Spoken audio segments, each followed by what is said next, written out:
ang mga ginawang taktika, mga kababayan, ng kampo ng mga Duterte. Sa madaling sabi dito, sa aking pagkakaintindi, ay ginagawa lamang ito ng kampo ng mga Duterte, mga kababayan, para patagalin ang mga nangyayari dyan, delaying tactic at the same time, kinukwartahan lang talaga nila ang mga Duterte. Pero wala po silang ibang paraan, mga ka-GPnatics, bukod po sa delaying tactics na ito na kanilang inaatupag. Ayan.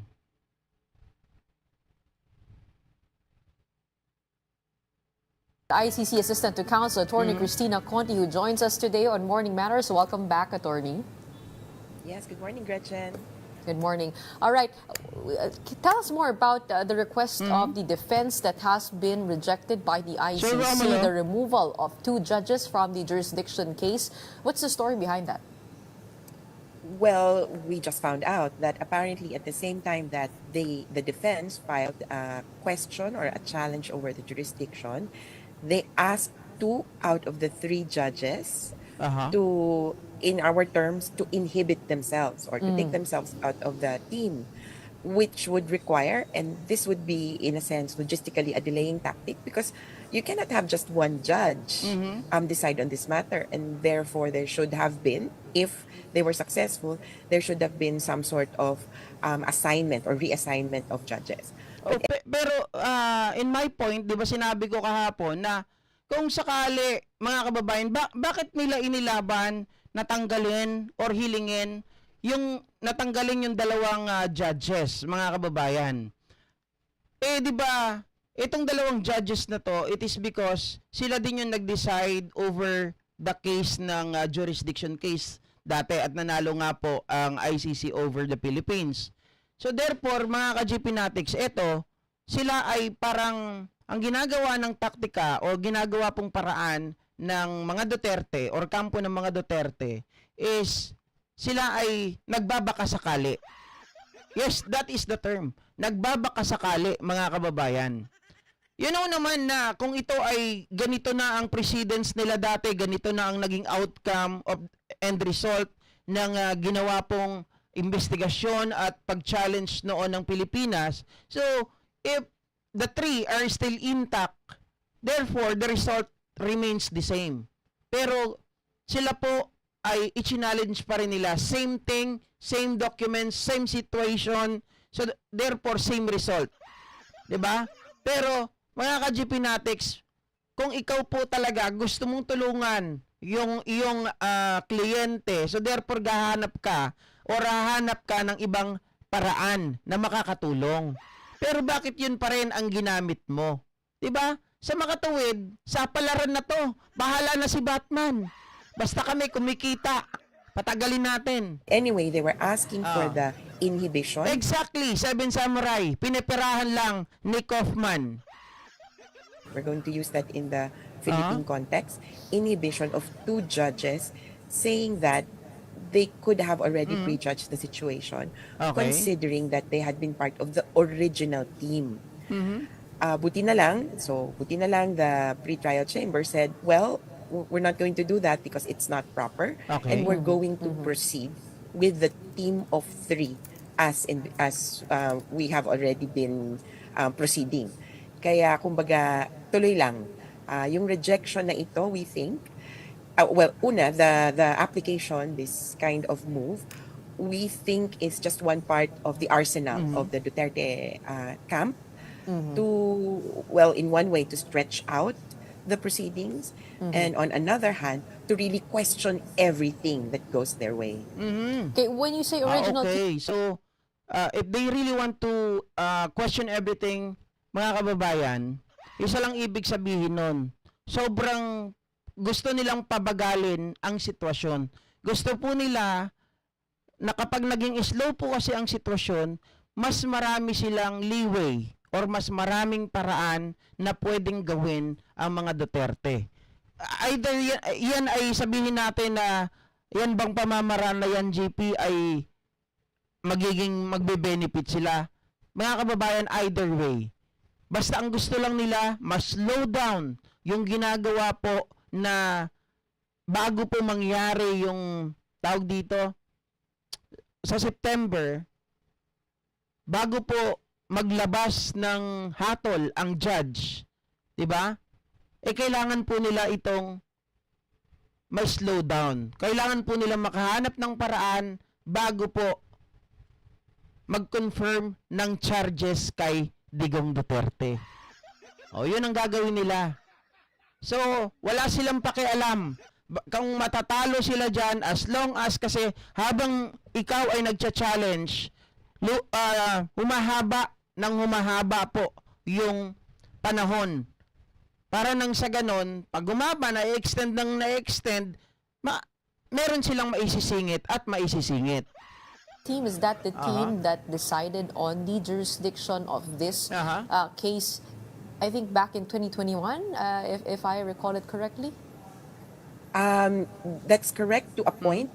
This was the original team that was assigned to the case, which authorized the opening of an investigation.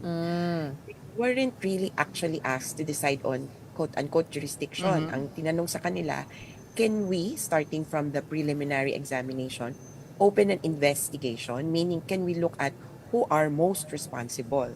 Of course, the defense will say, ibig sabihin nun, may underlying na question, meron ba tayong jurisdiction? But that was not explicitly questioned at that time. Kaya, para sa defense, hirap din sila because at that point, they weren't in the picture yet. So essentially, this is the first time that jurisdiction has been directly challenged. Which is why... I see, mga kababayan. So, nagets ko na. Dati, mga kababayan, china-challenge dati yung jurisdiction, pero parang hindi ito nabigyan ng totally more attention. Ngayon lang talaga, directly, na ito ay i-china-challenge mga ka-GP Natik. So therefore, dati parang pahapyaw lang, nagbigay ng, nag-decide yung tatlong judge. Sabi nga ni Attorney Conti, hindi pwedeng isang judge lang. Kasi pag napatanggal halimbawa yung dalawa, pero hindi naman mangyayari yon, if ever lang, ang gagawin, papalitan na naman yung dalawang judge, mga kababayan. Pero, since same judge ang nag-decide dati, same result would be happen. Tama, di ba? Hindi naman sila pwedeng mag-iba yun. Pero na lang kung di katulad dito sa Pilipinas na eto ngayon, o sa DOJ, ganito yung outcome. Pagdating sa Supreme Court, ay mali kayo. Ganito dapat, 'di ba? Pwedeng mabago. Pero dito hindi. Kasi kakaiba po yung kanilang ruling dito 'Di ba yung kanilang tribunal ruling kasi paano mo nasabi GP? 'Di ba sa atin ang mga judge, abogado or kaya yung judge na lang. Pag yung judge na yun ang umahawak, pwede tayong mag-request, can we please mga kababayan hingin to step down those or the judge that handle the issue or the case, 'di ba? Tapos magbibigay ka ngayon ng dahilan. Pero sa kanila, hindi ganoon mga kababayan. Iba yung proseso doon sa kanila. At may magkaibang provision. Kapag ang judge mismo ang aalis doon sa kaso, pag-inhibit, sila ay haharap doon sa presidente ng ICC. At hindi pwede na humiling ang partido na hilingin na alisin yung judge na dalawa na yan kasi we think those judges are biased. Walang ganon. For me, it was ludicrous for them to ask for the recusal of these two judges. The recusal. Because it's as if saying anybody who decided earlier on any question pertaining to jurisdiction, bawal nang mag-decide any further. Eh di ang mangyayari, new judge tayo, every process thereafter. Yun ang gusto nilang mangyari. 'Di ba? If ever mga kababayan na sila ay magtagumpay to inhibit those two judges, so therefore, mga kababayan, magkakaroon na naman ng mahaba-haba na naman ang makukuha nilang time kasi bago na naman yan at baka may pag-asa sila, ba pwedeng mabago yung decision na nangyari dati. Ganon yung kanilang plano. So ibig sabihin mga kababayan, sa madaling sabi, kanina binanggit ko na rin, ito ay sapalaran. 'Di ba? Ganon katalino yung mga abogado ng Duterte. Sa palaran lamang sila. Hindi nila sigurado kung ano ang maaaring mangyari. At sabi ko nga, Boplox. Diba? Sinabi ko yan kahapon. Boplox, walang alam. Bakit kamo? Yung kanilang hinihingi na mag-inhibit yung dalawang judge, ang ginamit nilang provision ay mali. Yung provision na ginamit nila ay para doon pala sa mga judges na mag-i-initiate ng kanilang inhibit para umalis doon sa hinahawakan nilang kaso. Iba ang pinasa ng mga abogado ni Digong Duterte. Sa madaling sabi, mga kababayan, itong mga to sablay. Bilang isang abogado, very critical. At alam natin, there's no room for the errors. Dapat hindi sila magkamali ng ganyan. And errors, mga kababayan, will result doon sa pagtagal ni Digong Duterte dyan sa loob ng kulungan at baka habang buhay na. Again, ulitin ko, baka pag uwi niya nasa garapon or nandun na nakalagay na sa box na may salamin. Di ba? Or sa lahat daw sabi ni Mrs. Sasabihin na, baka kasi ma-prejudge nyo na. So, itong mga judges na kaharap natin, baka sabihin ako, hindi na kayo pwedeng mag-decide on any further. Yes, yung recusal of the presiding judge, ang terminology nun sa atin is inhibition or step down. Tama ba, Seven Samurai? Correct me if I'm wrong. matter. Papalitan yan every issue. Ang hirap naman na ganun. And therefore, the integrity... May plano palang ganon, palitan ng palitan yung judge every issue. At every issue, mga kababayan, patatagalin ng ilang days, 50 days. Kasi itong jurisdiction case nila, yung appeal nila dyan, yung kanilang challenge sa jurisdiction, ay umabot 50 days bago sila nag-file, di ba? So, ganun din ba gagawin nila sa mga susunod na kaso? Nagagawin nila, Diyos ko, mga kababayan, ayan ang tunay na talagang, ano ba tawag dito? Ginagatasan. Gatasan ng mga Duterte. of those judges also being questioned. Yes. Is that correct? Okay. Yes, but they did it in a go very polite manner. Well, attorney, you mentioned that their defense was laughable. Which part of it was laughable? And Laughable Article daw. 12 was brought up by Pinagtatawanan. Attorney Kaufman, saying that they were questioning when the court's jurisdiction was triggered and not when the crimes were committed. Which part was laughable? Well, laughable in the sense that we've been at this for so long, tapos biglang madidismiss lang. So, there's context to it. And I've been talking about there's the distinction of jurisdiction and exercise of jurisdiction. So, parang paulit-ulit na kasi na may jurisdiction yung ICC nung panahon na miyembro tayo. And that would really be incongruous with us signing the Rome Statute. Kaya natin pinirmahan yun with the intention of being covered at the time that Milking cow Irish kasi niya, tama po kayo dyan. Gatasan lang ng mga abogado nila Digong, itong mga Duterte. we were a member. Ngayon, ang dadagdag pa palang requirement, dapat pala naka-akto o may ginawa yung ICC nung panahon na yon. At yung ginawa, required na maging investigation. What we've been putting forward is the defense conveniently overlooked a stage or a portion of the generically of the investigation. Yes, exactly. The word na ginagamit dyan ni Harry Roque is the, kumbaga mga kababayan, ano yung kahapon na sinasabi ko? Prescriptive period. Yan yung ginagamit ni Harry Roque na dapat daw kapag 1 year tayong umalis sa Rome Statute, mga kababayan, halimbawa 2017, 2018, tapos 2000 na aprubahan. Kunwari lang 2018 tayo umalis, 2019 na aprubahan. So dapat daw kailangan within a year from the date na tayo po ay na-approve na umalis na doon sa Rome Statute, dapat doon po ang investigation. Sabi ng mga ICC judges and yung mga matatalino talaga na mga Supreme Court personnel, sinasabi nila, meron isang ruling dyan na nakalagay sa ICC na para saan pa na lalagyan mo ng prescriptive period yan, alam naman natin ang investigasyon, napakahirap gawin, lalo na kapag ang nakaupo ay ang accused ay incumbent.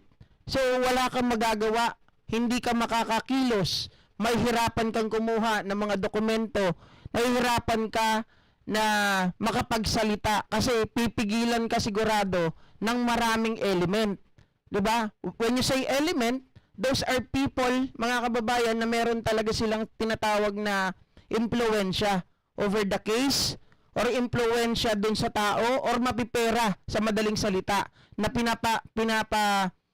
pinapairal ang pera para hindi po makasuhan. Tama? Oh.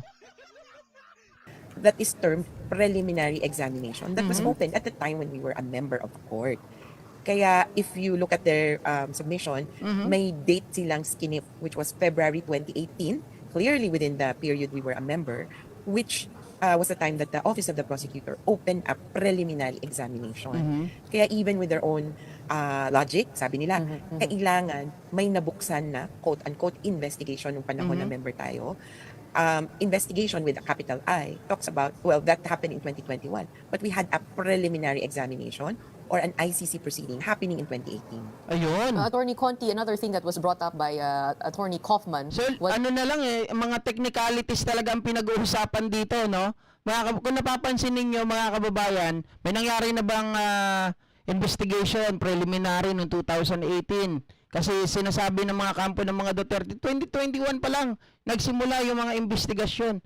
Sabi naman ng kampo ng mga biktima, 2018 pa lang meron ng preliminary, hindi nga lang natuloy.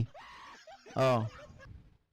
was that you and Attorney Joel Batuyan were not approved to be representatives of the victims, but rather the OPCV. Is there truth to that? Well, no, because we have not yet even applied as legal representatives. It's because our clients, the victims, have not even been invited yet to qualify.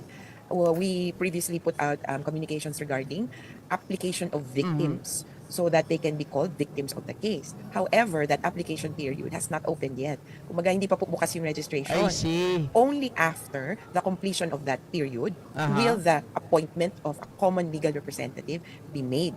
Pero malaki na yung chances, 'di ba?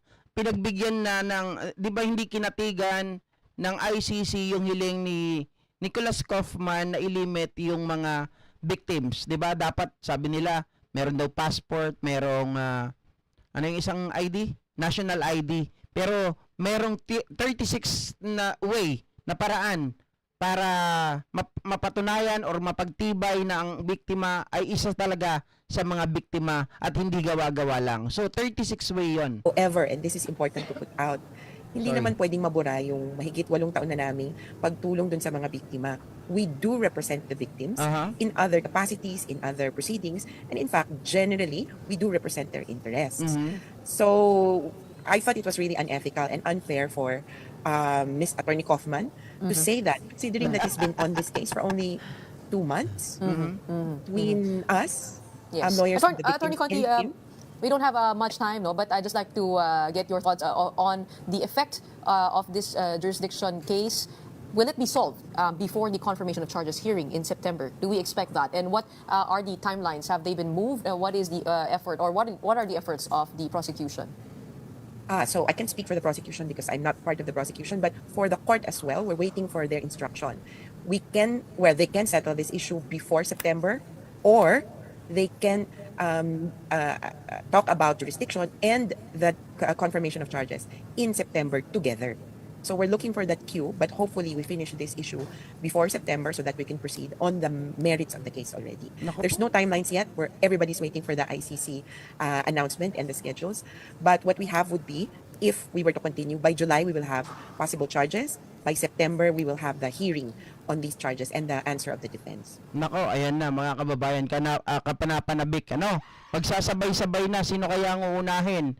ICC ni Digong Duterte sa July? Impeachment trial ni Sara Duterte sa July, mga kababayan. At the same time, syempre yung criminal charges against Sara Duterte, baka sa July din. At iina nila yung mga abogado nila. Ikaw para dito, ikaw para dito, ikaw para doon.